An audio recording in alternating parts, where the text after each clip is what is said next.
G'day chaps, is I, Clumpbutcher139. Telltale games know how to tell stories. They are absolute geniuses of their medium, which is why I'm so glad I get to talk about their incredible games in this video today. No point in wasting your time building it up. Today I'm talking about Batman the Telltale Series, and more importantly, how it makes you feel like Bruce Wayne. Yes, you heard that right. This is not a Batman game, but a Bruce Wayne game. I think I've made it quite clear that my personal favorite Batman stories are the ones that focus more on Bruce Wayne than Batman, see Arkham Origins. And Batman the Telltale Series is everything I could have asked for and more. If you don't know about Telltale, allow me to introduce you. Telltale games are essentially just visual novels, where the dialogue choices you make impact how the story unfolds. You'll be giving dialogue trees at critical points of conversation and choose whichever one you think will best suit the situation at hand. How you respond will steer the conversation certain ways and turn your playable character into a different person. On one hand, you could be just a nice guy trying to end every conflict amicably.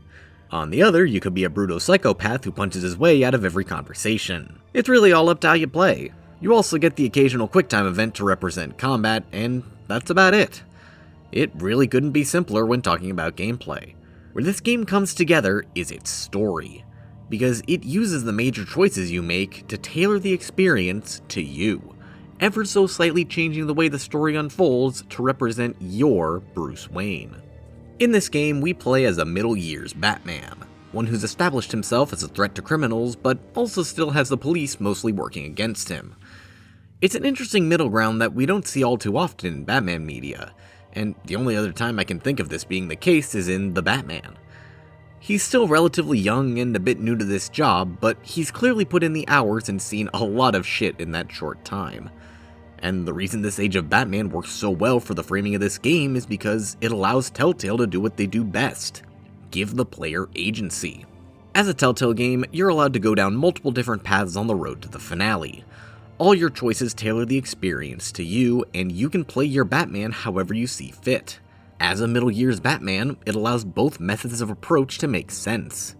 You can play as a more understanding and sympathetic Batman akin to his less aggressive later years. Or you can play as a complete lunatic who breaks informants' bones even after they've given up information, akin to his more aggressive early years. Both are completely feasible at this point in the timeline, which makes it all the more immersive as you're playing through it. And what you're playing through is one of the most batshit insane Batman stories I've seen in a long time. So, let's go through it, starting in Episode 1, Realm of Shadows. Realm of Shadows is a fantastic introduction to the story we're about to play through. It starts us off in a long QuickTime event where we play as Batman fighting through a bunch of thugs engaging in some political espionage. This is already a great start because it immediately shows us what kind of Batman we're dealing with. We get to see things from both Batman and the thugs' perspectives, so we see how Batman takes them out, as well as exactly why the thugs are so fearful as they only see the aftermath. It shows exactly how brutal this Batman will be when the time is right. And get used to it, because this is arguably the most brutal, non-killing, version of Batman we've gotten aside from Arkham Knight. And amidst all this carnage, we cut to Bruce Wayne a few hours later, showing how much of a toll this seemingly routine night out for Batman has taken on him, and Alfred doing what he does best, trying to convince him to stop. It's eventually revealed that this wasn't just another recovery session, but actually Bruce getting ready for a big political party at his house. And here we see what this game is really about. This is not a Batman game, this is a Bruce Wayne game. This episode is a little over an hour and a half long, and you only spend about a third of it actually playing as Batman. And this is the case for every other episode. You spend the majority of this game as Bruce Wayne, not Batman, which is what makes it such a unique experience. And strangely, you'll probably find yourself looking more forward to the Bruce Wayne sections than the Batman ones. Not to bash Batman at all, but honestly, most of his sections are kinda boring. Over half of Batman's playtime is dedicated to QuickTime events, and while those events do lead to fantastic fight sequences, they also get pretty repetitive after a while. This is another aspect to Batman gameplay I'll get into later, but for now let's go back to Bruce. Bruce is hosting a party for the man of the hour, One-Face Harvey Dent. He's naturally running for mayor and is depending on Bruce's financial support to fund his campaign and take corruption in Gotham head on. There's probably some commentary I can make about real-life politicians, but I'm not going to. During the party, votes are secured and the press is humiliated, but all the happy times are eventually interrupted by an uninvited guest. Enter Carmine Falcone, biggest crime boss in Gotham who wants to talk to Bruce privately. He babbles on and on about family, corruption, fathers, yada yada Italian stuff that it doesn't really matter because we throw him out. People don't say no to me. Not for long. Turns out we have bigger problems on our hand. A certain childhood friend decided to also crash the party.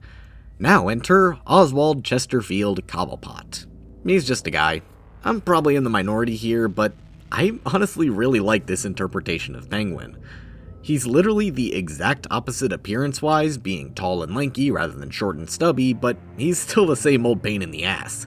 Oz is basically just an internet troll, being a general nuisance to Bruce and Bats rather than an actual threat for most of the runtime. He shows up to do little more than antagonize Bruce and threaten his company, like I said, being more of a nuisance. I've got great affection for you, Bruce. I really do. Which is why I'm warning you. When this whole thing starts, make sure you're on the right side.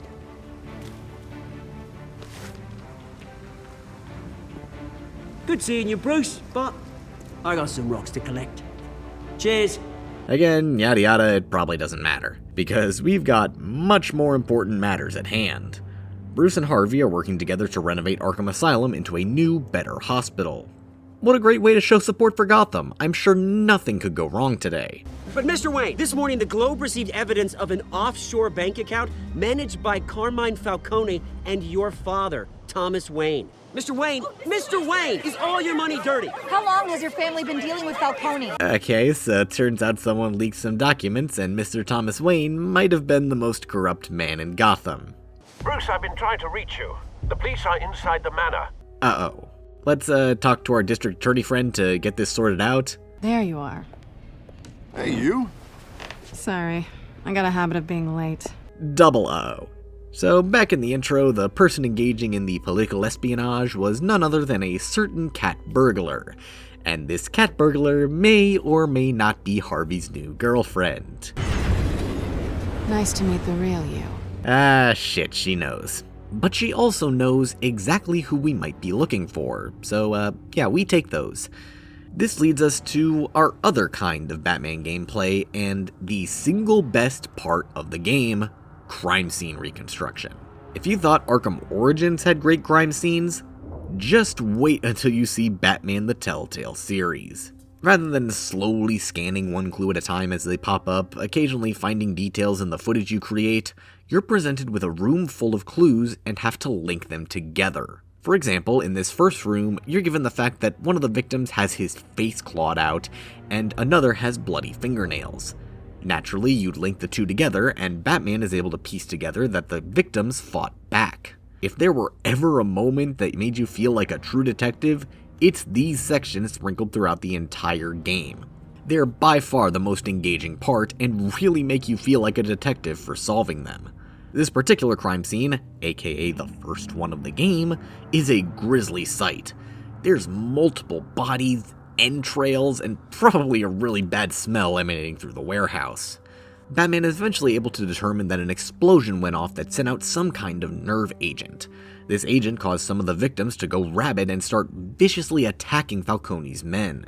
He was eventually put down by a sniper, but the rest of the canisters were loaded up and hauled away by Falcone's mercs. This leads to a classic Batman interrogation scene where, because of Chat's insistence, I break this guy's arm after a confession and still talk to Gordon anyway. He confessed to everything. It's how you got it I'm worried about. Nothing to see here, folks, just Batman work. Back in the Batcave, we've been decrypting files stolen from Mayor Hill's office. Files that just so happen to have enough dirt to lock Falcone away for good. Naturally, we bring this dirt to Gordon, but just getting the dirt isn't enough. They need someone else's help to actually get Falcone into lockup. Enter another great Batman moment where we have to infiltrate a building using an Arkham Knight patented Fear multi-takedown. This is another great gameplay section for Batman, as it allows you to choose how to take down all your enemies and then watch this beautiful sequence play out where Batman just does it. It's great. And this one in particular leads to our final encounter with Falcone, where he reveals the big secret the game has been building up. Mr. Thomas Wayne was not the upstanding citizen Bruce was led to believe. He was just as corrupt as the rest of them, and ran everything alongside Falcone and Hill. Naturally, we don't like that answer, and decide to impale Falcone on a pike before leaving him for the police to worry about. Spill it, Falcone, while you still can. And before we get any answers to our many questions about the Waynes, the episode ends. And we'll have to pick up the story in episode 2, Children of Arkham. Children of Arkham is where things start going off the rails, and I mean that in the best way possible. This is where it goes from a seemingly simple Batman story where our expectations about the backstory are subverted to a full-on multi-layered conspiracy where everyone is out to get us. As with all great Bat media, it starts with a Wayne murder flashback. Except this time, we don't see it from young Bruce's perspective, but from adult Bruce reminiscing and trying to get new information from a 30-year-old memory. It's kinda convoluted that Bruce thinks he can remember little conversation details from a night that no doubt gave him PTSD, but whatever, just roll with it, he's Batman. Because it gives us a dead parents percent, and him confirmation of what Falcone told him the night before. No, Falcone. He's making a mistake. So, he goes ahead and confronts the old man with it. I am not here to take care of you. You deserve to suffer for what you've done. Of course, you'd never know the truth. Naturally, it ends with Falcone being murdered before we can get all the information out of him, so now we have a new mystery on our hands. Officer Montoya broke into the infirmary and just shot Falcone dead without hesitation, so she's locked up and interrogated. This is where the nerve agent from Chapter 1 is brought into play. Someone injected Montoya with a sample which caused her to go off the rails and kill Falcone without impulse. After an interrogation, we pick up on similar language used by Cobblepot back in the park last chapter, so assume he was the one to drug her and put out a search for him. Turns out he's back at Falcone's club before his body even got cold, so it's time to confront him as Batman. We get practically no answers from him because he's a little shit, but we do know he's gonna attack the mayor soon enough, and go after Selina right now for not making good on their deal. Thankfully, we're able to track her down before they are, so we get to have this incredible moment. We're in a bar and everyone's about to attack, but we get an exceptional fight where Bruce and Selina are able to fend everyone off. You'd think some of these guys would recognize Bruce's punches as Batman, but what are you gonna do? We're able to beat everyone up soon enough, as you do, and escape with Selina before the cops arrive. Let's get out of here. Nice, we're in with the cat lady. Now we've got to interrogate the mayor before Penguin goes ahead and kills him. And the conspiracy goes even deeper as we're given just a little insight as to why Cobblepot and his lackeys are making moves against the high and mighty of Gotham. Penguin isn't the only child of Arkham. There are others whose families were destroyed by Wayne. They'll make Gotham pay for his sins. And it all comes to pass at the mayoral debate tonight. We have a similar situation to Assault on Arkham, where Batman looks at the security cameras and finds the footage to be quite suspicious, so he knows something is awry.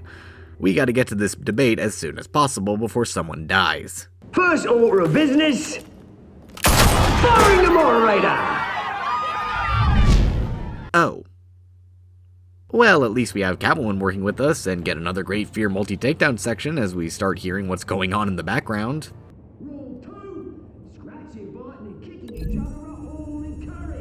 Harvey and Hill were injected with the nerve agent, and are now being asked questions under its effects, which is causing them to say some questionable things.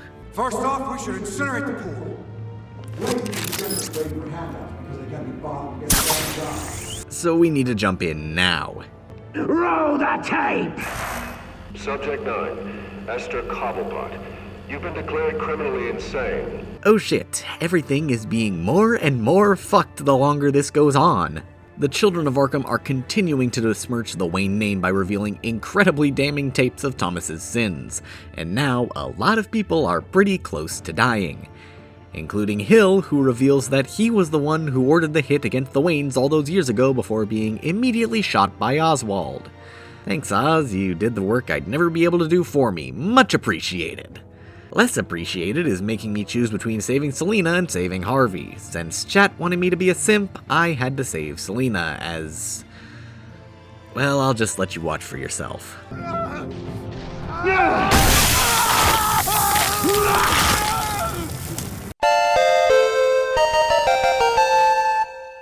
Now the Children of Arkham are on the loose in Gotham, and we're gonna have to find some way to track them down, while also dealing with the consequences of that tape being played in front of the whole city.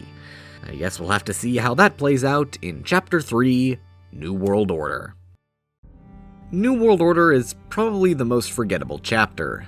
Aside from a few big turning points in the story, it's very obvious that this is the midpoint filler episode where they need to get all the less important stuff out of the way. It's the conclusion to a few plot points and the start of others, and it's very clear they're trying to do both at the same time to get ready for Chapter 4. There's a lot of great and important moments, don't get me wrong, but I found myself forgetting most of the in-between things this episode had, even if some of them did provide some great character moments. We start with the consequences of saving Selina over Harvey. He's in the hospital with bandages over half of his face, and of course, Selina can't even face him. Whatever, we'll do it as Bruce, and at least try to comfort him in his moment of pain. What is that? Batman's symbol. Of course, we can't stay for long, like every hospital visit, because Gordon has gone ahead and invented the bat signal to call us away. Turns out, everything is going to shit. The entire police force is stretched thin, and Montoya went out on her own to track down some of the Children of Arkham. But of course, that wouldn't be enough, because Harvey has also checked himself out of the hospital early and is now being pursued by more Children of Arkham. So we have to make a choice for who to save in this moment. It's never easy with this game, is it? We go to save Harvey, because of course, and we do so quite easily, getting a chance to interrogate a child of Arkham, who gives us absolutely nothing. Hurt me all you want.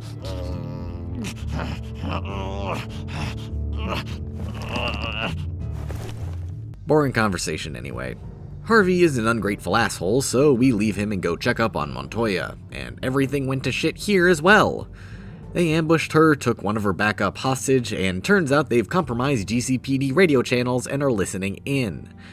Is anything not gonna go wrong tonight? We go to Wayne Tower to meet with Lucius and potentially decrypt their signal. In the meantime, we get a few upgrades for future Batmaning, and then find out that the Children of Arkham have hacked everything Wayne Tech Communications, meaning every single piece of equipment in the GCPD is compromised. Thankfully, none of our Bat Tech was on that server that they hacked, so we're safe for now. And Lucius is going to keep working to throw them out of the back door they crawled in through. Oh, but don't worry if you thought that was it for bad shit hitting the fan, we're just getting started. Because the Wayne Enterprises board has unanimously voted us out of our CEO position, and in our place is none other than the biggest pain in our sides, Oswald Chesterfield Cobblepot. Surely we could let him take this along.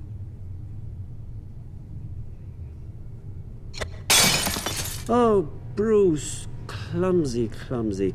No wonder you're not being trusted with nice things anymore. Is there no end to things going wrong in this singular episode? Oh, Lucius's position is also compromised, so we have to choose for him to be our informant at the company or leave and work directly for us.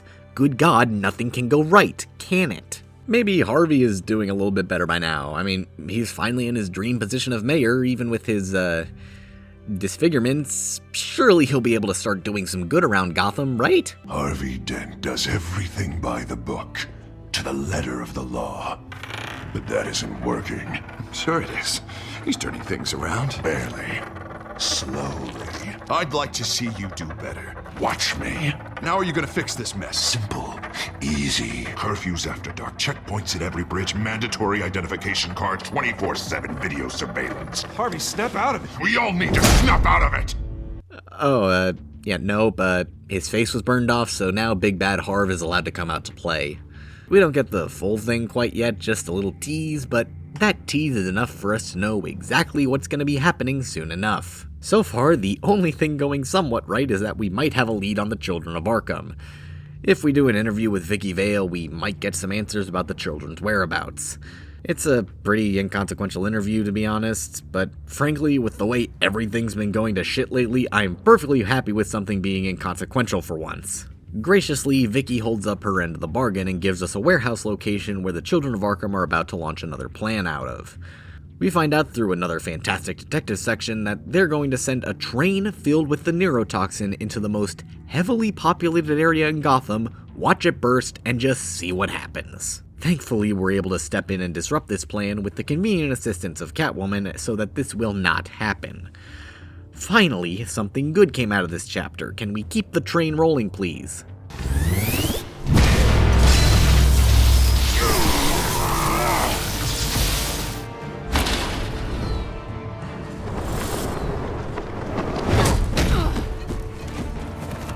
So Batman is hurt in his fight against their leader, so Selina takes us to her apartment for medical aid, and a little more. Since chat had me on the simp route, even though I really didn't want to butt in on Harvey's thing, I did the deed with Selina. And of course, Harvey comes over the next morning, understands the situation, and rightfully attacks Bruce for sleeping with his girlfriend. Thankfully, we're able to disarm the situation somewhat amicably, merely disarming Harvey and calming him down, but we do see a bit more of that big bad Harv side coming out, which bodes quite poorly for the future. But that's a problem for later, Bruce. Right now, we need to do our best to ruin Oswald's reputation before he takes over our company. We're forced to give a press speech welcoming Oswald to the company, but since I'm a petty asshole, I go off script and say what's really on my mind. Unfortunately, the board is more concerned with good PR than they are with actual solutions.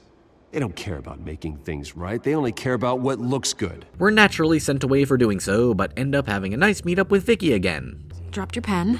That's not... Oh yeah, she's Lady Arkham.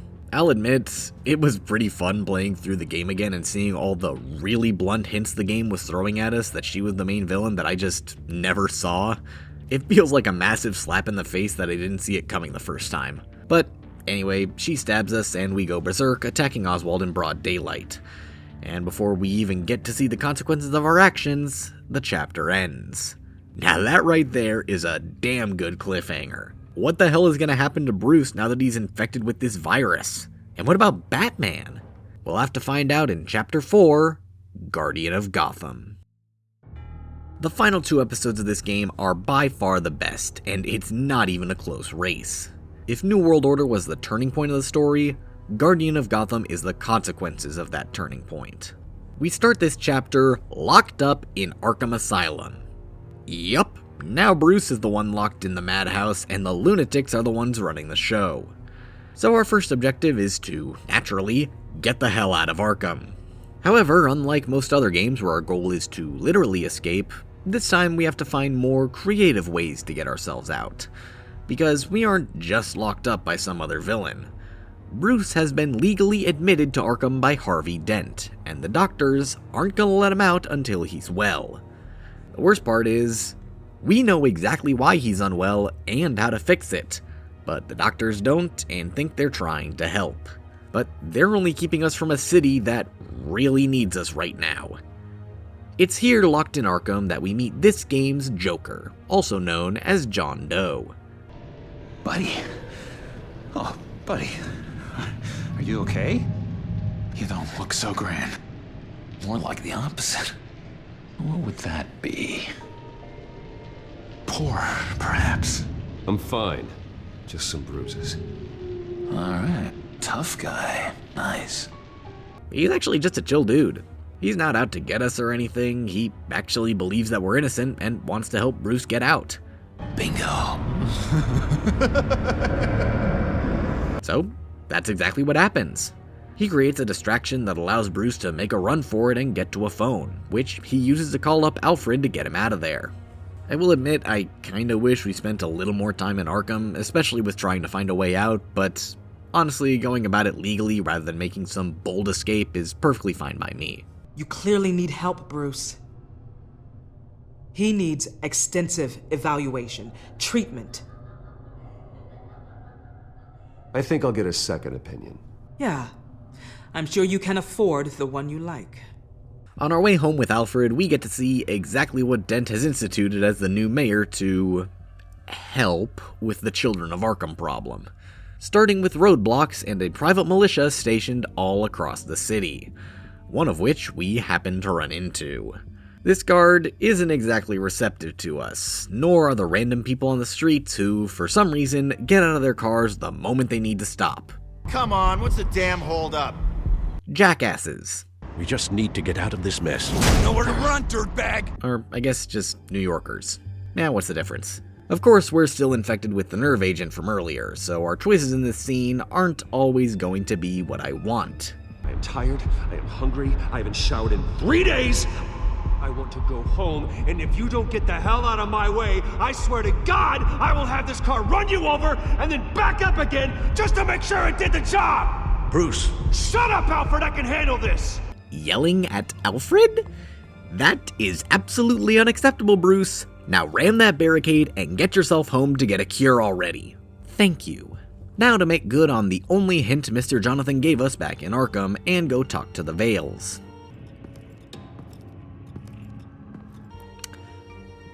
Ah. Well, I guess that won't be happening, will it? We're now in the most gruesome crime scene of the whole game, and every single clue you get just makes the whole thing that much more disturbing.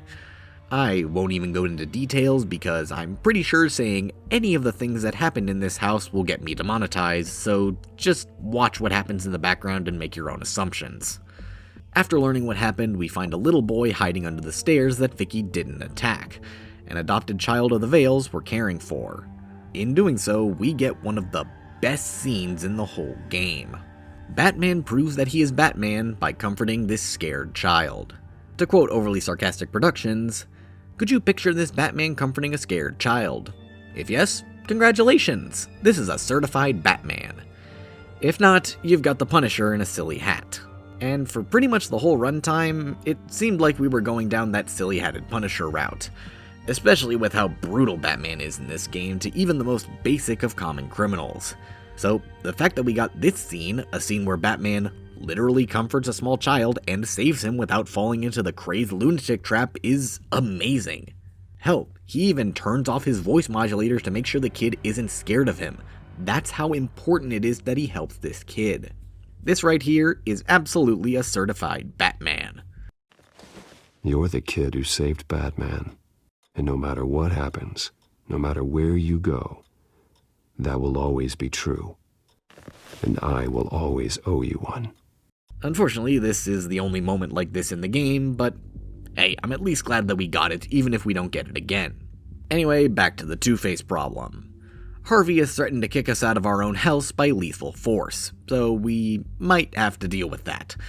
But since he doesn't exactly like us right now, it's probably better to confront him as Batman. Unfortunately, our convincing goes absolutely nowhere, and we see just how much of a madman Harvey has become by now. He incredibly casually blows up an entire city block just to destroy a few of the Children of Arkham's chemicals, not caring at all about the dozens of innocent lives he no doubt ended in the process. We stopped the Children of Arkham. That's all that matters. That's what a leader does. It's clear by now that he is way too far gone. He's even gone ahead and set up an execution for Gordon in Crime Alley, which we are just in time to stop. The whole police force is in shambles and Gordon's gonna need our help to take it back. But we're gonna have to worry about that next chapter because right now we've got our ultimatum. Dent is going after Wayne Manor, threatening our home and Alfred, but Penguin is hacking our tech, making it impossible for us to use our detective systems. It's probably the most difficult decision in the game, but I elect to go after Penguin. It's a long and brutal battle as we fight our way through Wayne Tower and eventually confront the little troll himself. Not just for fashion, it's very functional. Face it, Batman, you're outmatched. Without your tech, you're just a man in a pointy-eared costume. You can't stop us. Watch me. And what we get is one of the most savage and brutal beatdowns in the whole game as we just wail into Penguin's jaw for minutes on end. And he just doesn't give up. Until we eventually seal the deal with a few more kicks to the face. It's incredibly satisfying. and means that we'll be able to use our tech moving forward. Unfortunately, in doing so, we see the consequences of our actions as the chapter ends.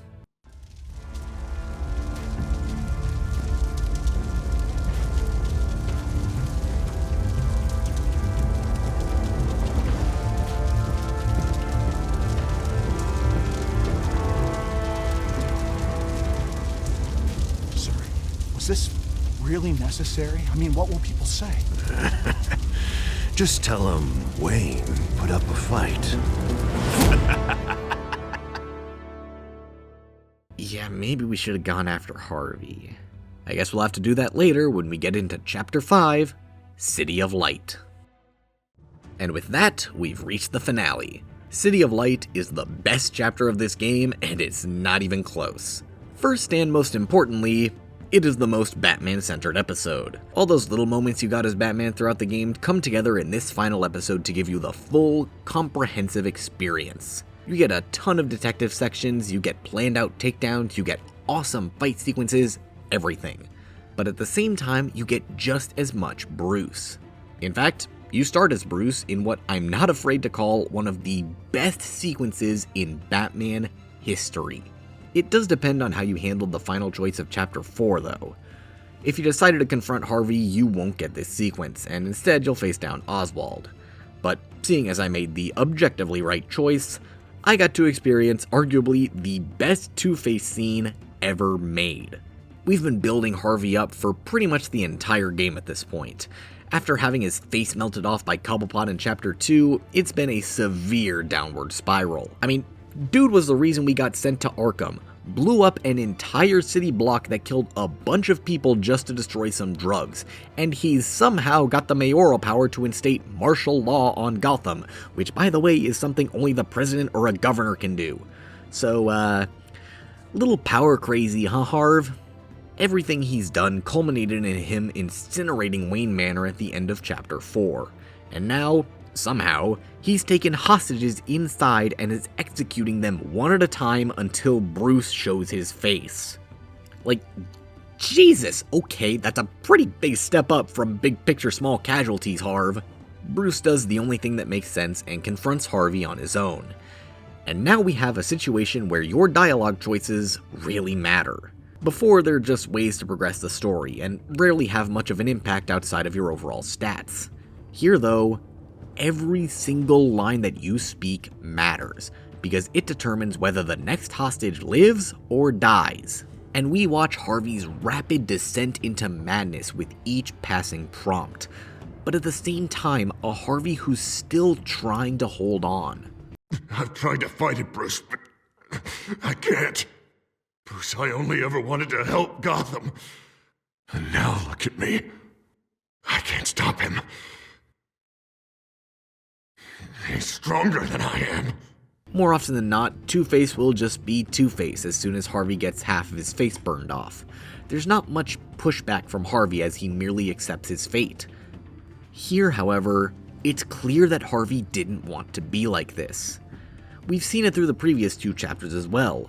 Harvey tries to fight his big bad Harv urges very consistently throughout the rest of the game. But it seems like by the time we reach this point in Chapter 5 that Harvey lost that fight and Two-Face has completely taken over. But no. I would let them all go, but it's not up to me. We see small glimpses of Harvey break through and fight the urges, showing that there just might be a small glimmer of hope for him yet. Even if Two-Face doesn't think it's possible, we certainly do. Bruce, I don't know what to do. I can't decide. It's too much. It's too much. I can't. A safer Gotham, Harvey. Just like you wanted. Following that intense opening, we get a moment to calm down and find out what Oswald was doing while he was in charge at Wayne Enterprises. Ah, go figure. Well, after some good old-fashioned detective work, we're able to determine that he was using our resources to cover up information on Lady Arkham and get her insider information. Namely, a list of people committed to Arkham because of the corrupt, and information on buildings using Wayne Tech security. But without Oswald on the inside to crack the codes for her, she'll have to go in and get her hands dirty herself. Before we can figure out exactly what she's going to do, we have a small problem. Our simping for Selina was unfounded, and she was actually just playing the long con to get a skeleton key out of Wayne Enterprises. But it doesn't really matter, because Selina rides away into the sunset, and Alfred gets kidnapped. Alfred? Alfred! Alfred! This gives us our first big detective section of the chapter, and it's a damn good one because we get to see Alfred fighting back like an absolute unit. It's also great because this is the first crime scene where we're investigating something personal to Bruce rather than just another crime done to random people. It makes every clue we find feel all the more important because of how much we care for Alfred. We're eventually able to figure out how Lady Arkham got the better of him and kidnapped him, leaving behind a ransom video of their current whereabouts. In said video, Alfred actually one-ups Lady Arkham by giving us clues that she would have no idea of knowing. Apparently, the Bat computer is so powerful that it can recreate a room based on a single frame of reflection in someone's glasses.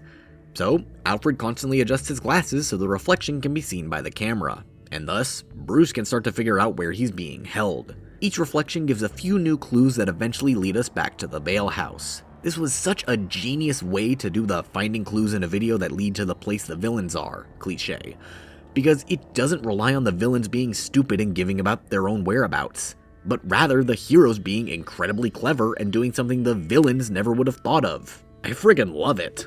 Well, just in case she's expecting you. What is that? Something I almost didn't get to finish because of Penguin. It's the most advanced version yet. Lady Arkham will have no idea what I've got up these sleeves. So, you know how this whole game has been a little bit mature by Batman media standards? Well, even after everything we've gone through, it somehow still gets worse. We head back to the Vale house where we find, not Alfred, but just some of his blood from where they beat him. Some of it goes behind a wall. A classic hidden panel maneuver. Let's just rip that off and... There's a small room with a hole in the floor. A rope ladder. Anyone down there would be trapped.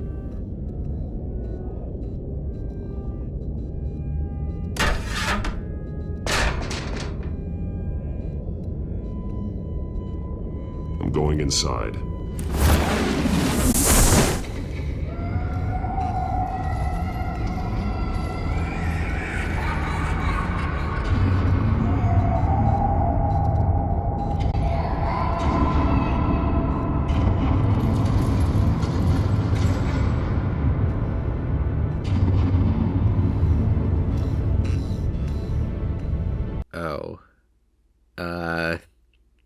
Yeah, I don't really know how to follow this up, but I think it speaks for itself. We don't find Alfred, but have to stay down here for way longer than I'm comfortable for, learning about things I will not repeat in this video and listening to just barely audible screams of children as we determine what Lady Arkham has in store for us in the final act. Speaking of, can we please head over there and get out of this hole, please? I am very uncomfortable, and I'm sure YouTube doesn't like it either. Thank you, Batman. The final act takes place, where else? Arkham Asylum, where all hell is breaking loose and the inmates are on a rampage. We find ourselves going through the longest series of QuickTime events in the whole game, even getting a small taste of the setup takedowns from previous chapters with a timed version we need to choose quickly. It's a long and intense string of action that literally does not let up for a second until we finally confront Lady Arkham herself. And now it's time for our final choice. You've seen my true self. Your turn. Prove that you can. Take off your mask. Let me see the man you really are. Do we preserve our identity and potentially let Alfred die, or give it up to ensure that Alfred is safe? Since Alfred is the best and should never have anything bad happen to him, I chose to give myself up to save him. Naturally, we have an incredibly long fight with Lady Arkham, like seriously, it's nearly 5 straight minutes of QuickTime events, But we obviously come out on top because we're Batman, damn it.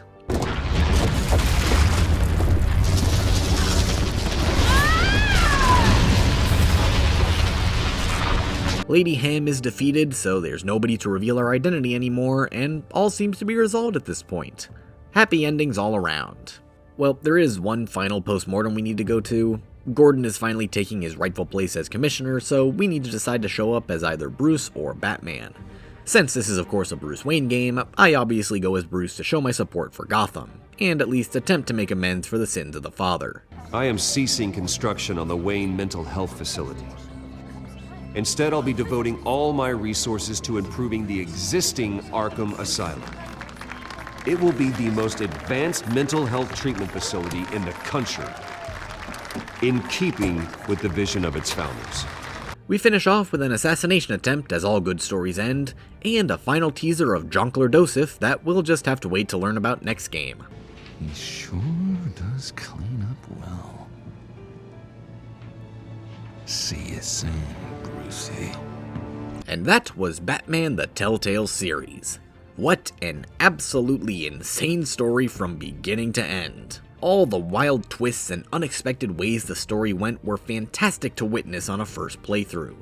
And even on repeat, seeing the alternative ways I could have handled things and all the subtle hints towards future twists was just as great. This game takes basically all of your expectations of Batman media and finds some way to turn them on their heads. The Wayne's murder was just a senseless act of violence? Nope, it was actually a power play by the big mob bosses in Gotham because Thomas Wayne was just as corrupt as them. Vicky Vale is just gonna be another annoying reporter? Turns out she's the big villain causing everything to go wrong. Joker is going to be some big villain who's ready to pounce on Bruce as soon as he enters the asylum? Nah, he's actually just a pretty chill dude who you could probably have a beer with. The Vales were completely innocent parents who were senselessly murdered.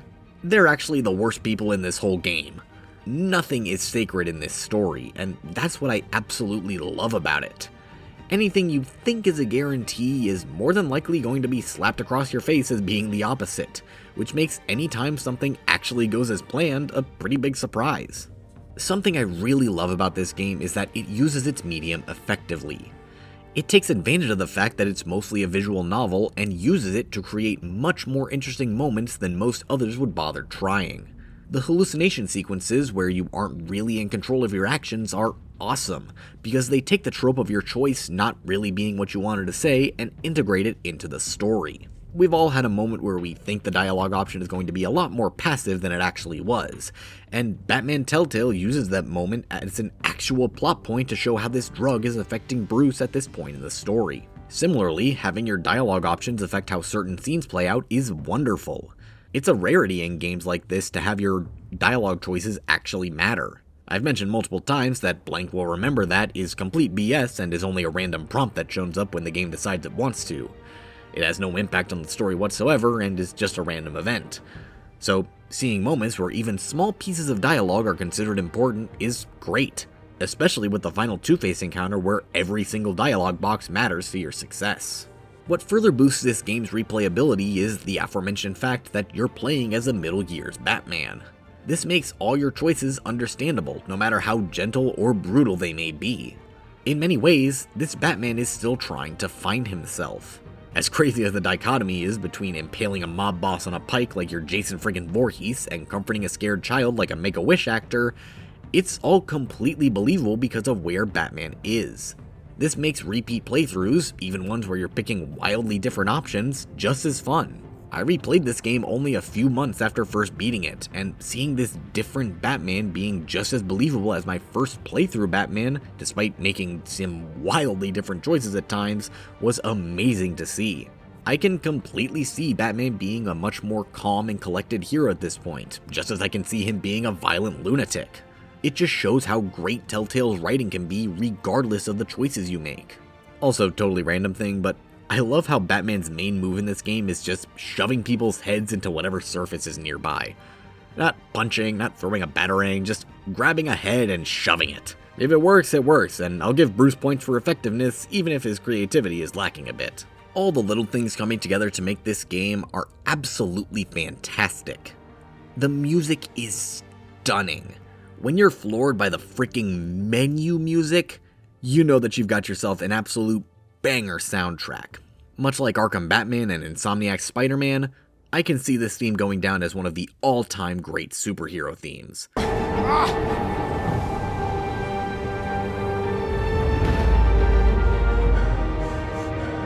And that praise extends to the voice cast as well. The man, the myth, the legend himself, Troy Baker, is our Batman.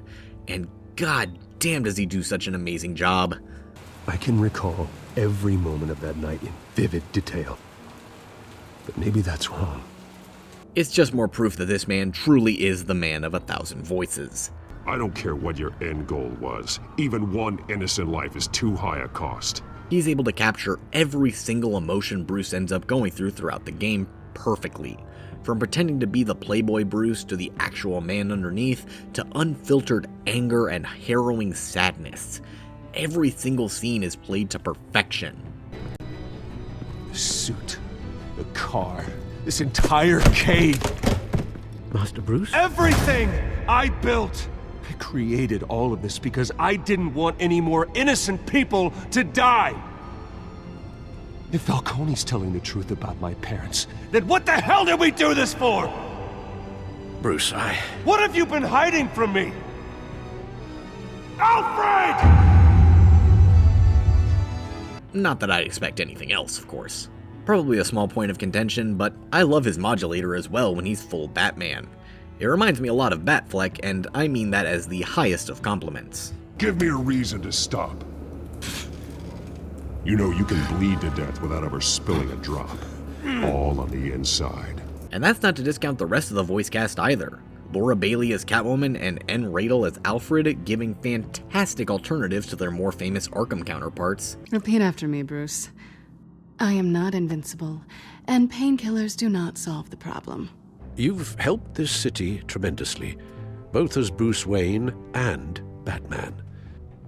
And that person, whether he dons a cape or not, is someone I'm proud of and honored to call my friend. Dave Fennoy actually reprising his role from Arkham Knight as Lucius Fox, proving that someone other than Morgan Freeman can play this role more than once. It's not you, right, Lucius? You know, I was always suspicious of this Lucius Fox character. Never see him in his usual office. I think he might be hiding something. Ari Nivette and Jason Spacek giving fantastic villain roles as Vicky and Oswald. There's always another way here, Batman. All the people that Thomas Wayne condemned to this place unwillingly, they speak through the walls. Their ghosts walk. They know the way. Well, if it ain't the biggest bleeding pleasure to see your sour mug again. But my biggest shoutouts have to go to Travis Willingham as Harvey Dent. But I promise you, a vote for Harvey Dent is a vote to finally put your foot down. And together, we can stamp out the fire and save our great city. We just don't get enough Two-Face representation in our Batman media. But I couldn't be happier with this version that we got here. Travis is able to bring so much to this role. It's absolutely incredible. Give me the coin. I need the result. Where do I shoot? Grab the damn coin! Without the coin, I can't. I don't know what to do. We're able to actively see his transition from Harvey to Two-Face and hear it perfectly in his voice. The way he can go from Harvey and Two-Face within singular lines of dialogue is phenomenal and makes every single scene he's in one of my favorites. Funny. Thinking you have a choice. Thinking you can save the people around you. Thinking you could do what Harvey couldn't! The cast as a whole is absolutely phenomenal, but my biggest applause must go to Baker and Willingham. They seriously carry this game in every single scene. Harvey, please! You called me here for a reason. Take me! You were Harvey's friend, Wayne. He thought you'd save this city together. But he was a fool for believing in you! As you've no doubt seen from all this background footage, this game is just a little bit incomplete. The irony of these games being visual novels and almost always having some kind of failure in the visuals department is certainly odd, but at the same time kinda funny.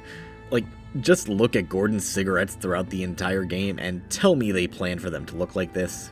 Sometimes models just won't load into their necessary scenes, and sometimes the opposite happens and they call models more than the necessary amount. There's basically no consistency. And I can't tell if I love or hate the seemingly constant DreamWorks smirks some of these characters have, especially when most of the facial animations are pretty good and help convey the wide range of emotions these characters go through. It's certainly a thing, but something I'm able to look past. It's like when I'm playing Origins and thugs just randomly decide to moonwalk. It's a thing, but something I can laugh at, so it's all good. Batman the Telltale Series is a fantastic introduction to Telltale's Batman world, while also being a great standalone story.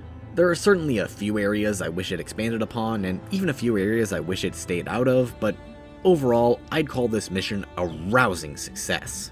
Was everything perfect? Absolutely not, but at this point, we can't really expect anything to be. But damn it if this wasn't a fantastically fun adventure from beginning to end.